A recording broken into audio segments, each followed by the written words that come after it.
Kaufman is alive. I look at comic books new and old.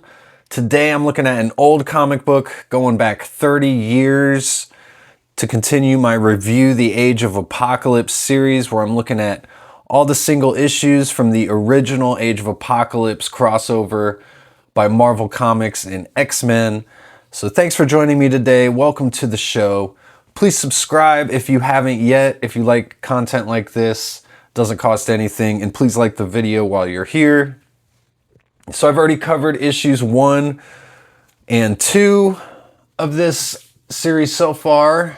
Steve Skroce is the artist, Jeff Loeb is the writer. I really think that this series is the hidden gem of the Age of Apocalypse. And it was actually the only series from the original Age of Apocalypse that continued after it ended, and they even continued the numbering with issue number 5 after all the other Age of Apocalypse books ended and they went back to the original X-Men books and went back to their original numbering. X-Men continued with its numbering. So I really like that. That's really cool. And they tried to bring this character out of the Age of Apocalypse into the main Marvel timeline. He's basically Cable. He's kind of an alternate version of Cable. He's got a bit of a different origin. He was created with the DNA of Cyclops and Jean Grey from Mr. Sinister while in the Apocalypse's pens. And then he was raised there in the pens, and eventually he broke out, and Forge helped raise him to become the man that he is today, the X-Man. So Forge is kind of like his father, his mentor figure here. He's the only person that's Nate's ever trusted. Also, I've mentioned this in some of the previous videos, but Steve Skroce, the artist here in this is really some of his best work. And he went on after this to work on the Matrix movies, and he helped design Neo and create the Neo character. And you can really see that this X-Man character looks a lot like Neo, in my opinion. Very similar. I could definitely see this character informing him on that character. Kind of a similar archetype where he's like the savior of the universe here. Even though we're following X-Man throughout all of this, he's the main character. This is kind of a team book too. It's almost like the X Factor book in a way.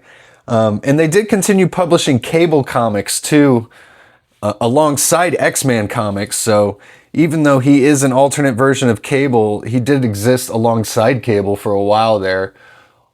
Even though I also kind of think he was created to replace Cable so that Marvel could stop paying Rob Liefeld royalties every time they used Cable.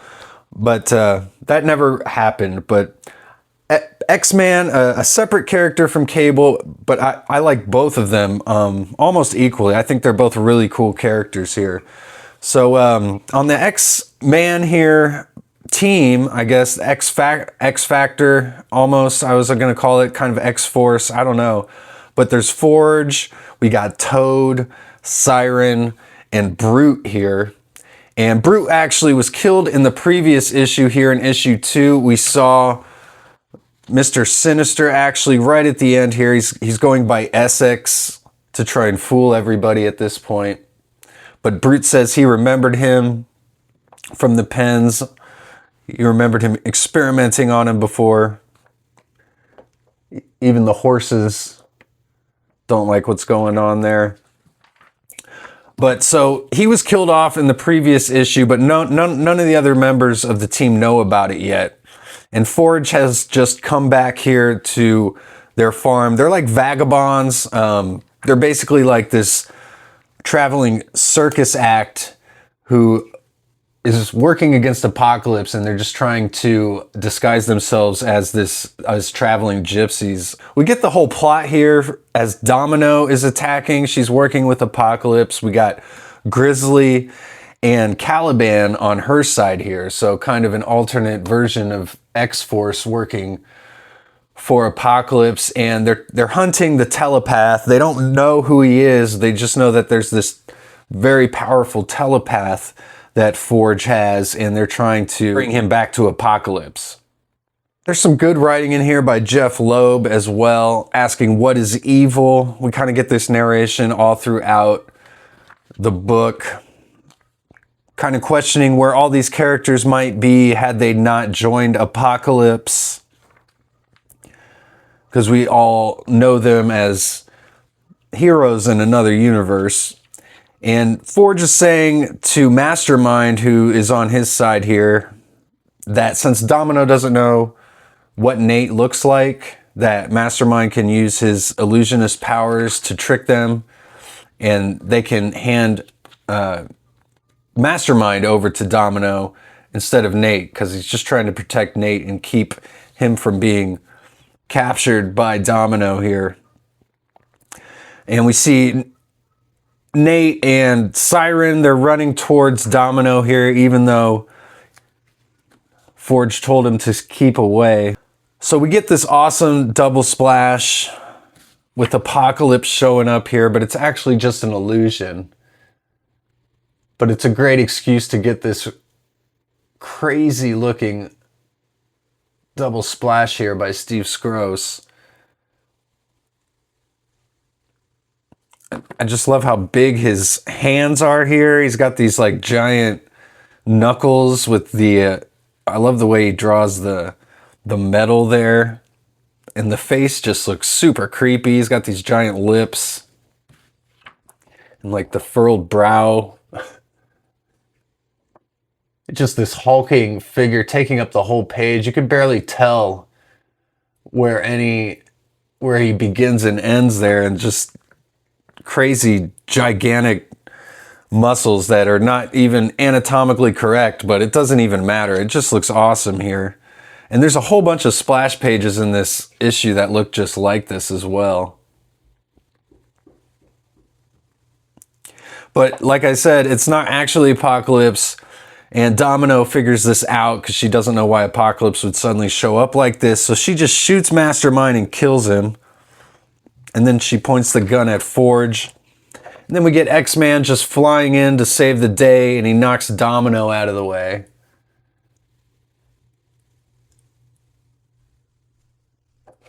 And he's really just a superhero. I mean, he can fly. He's just ultra powerful. He's got all these awesome flames around him as he flies. Just a really cool superhero. I guess the leather outfit is sort of dated, but I still think it works. I mean, that's his look and it works for him. He shoots all these psionic blasts out of his eye here at Domino. She's appreciating the workout. Then we get some classic kind of X-Force looking stuff where she is shooting the gun. We got the speed lines here. He blocks it with his psionic abilities and she jumps at him. I love like the blacked out face there on her. Just some great comic book stuff. Kind of reminds me of Rob Liefeld's X-Force, this page does. But she hits him in the face with the butt of her sword, and he's kind of like, how did she do that? And she explains her abilities, that things just happen to go her way. And we get this awesome blade here. I love the inking lines here on the inside of the blade to show the metal.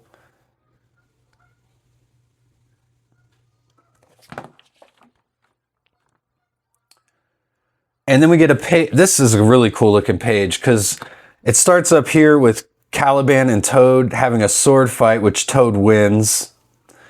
And it brings your eye down here with Grizzly coming up from behind. And then he grabs Toad and kills Toad.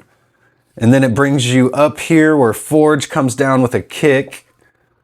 And then Siren comes in screaming. And then Forge kills Grizzly, and he says, "My only regret is having to kill you quickly." It's like, damn. And then we get another awesome splash page here with X-Man and Domino finishing their fight. There's some really cool stuff on this page.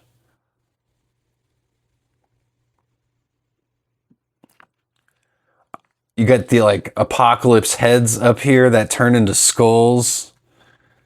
And the panels up here shatter coming off the page. This is just some of the coolest stuff. I love that so much.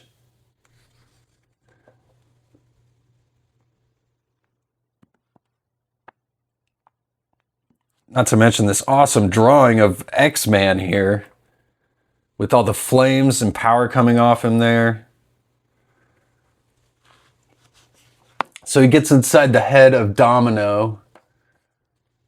And that's a really great panel down there as well with the flower right there next to her head.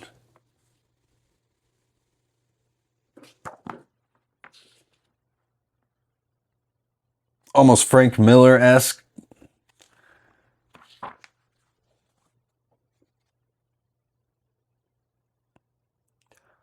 So Nate runs to Forge. He thought he was killed, but he finds out that he wasn't.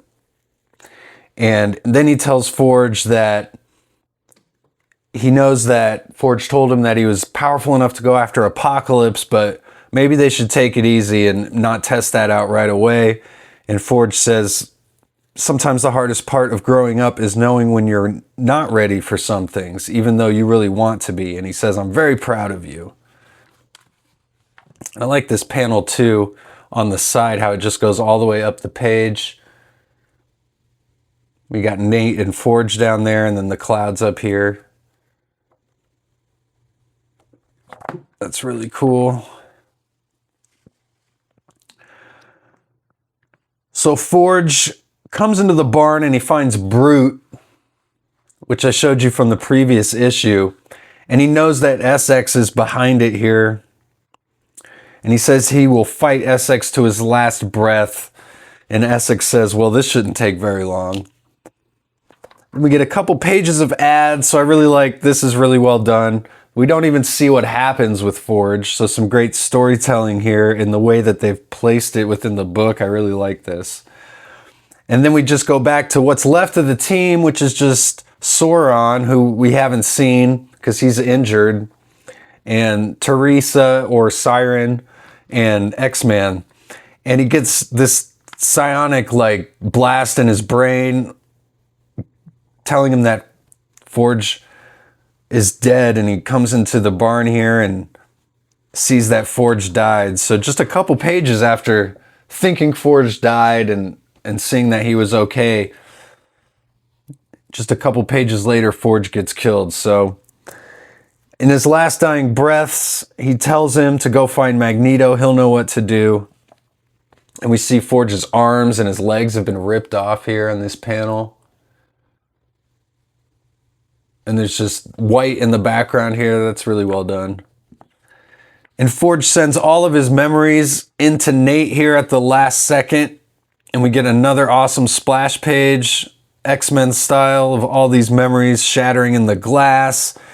We see some history of Forge here. It says, new beginnings for an older man, loves that would not last. And we just see him kissing what looks like Storm here.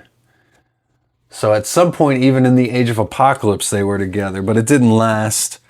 It says the unhappy choices one is forced to make, the good times that life brings, and a final haunting message of betrayal. So then Nate sees that Essex was the one who killed Forge. We just get a panel of black and then the eyes of Nate there, and then he just blows up the barn. And then in the smoke and the flames, Essex just appears. He says, impressive. And he goes, if I would have known that Forge meant that much to you, I would have killed him sooner. And Nate just turns around, screaming murderer with Forge in his arms there. That's an awesome panel. The pacing in this book is just phenomenal. I mean, this is like some epic movie shit right here. And finally, the smoke clears and we see the final reveal of Mr. Sinister here. Or I guess he's just known as Sinister here in the Age of Apocalypse. But he says, you wanted answers, now you shall have them. Setting up the final issue, issue number 4 here. which I will cover next, so please stay tuned for that. And thanks again for watching. Definitely go read X-Man #3. I highly recommend it. And go check out all my other Age of Apocalypse videos. And please subscribe while you're here. Doesn't cost anything. If you like content like this, please like the video. And go read comics.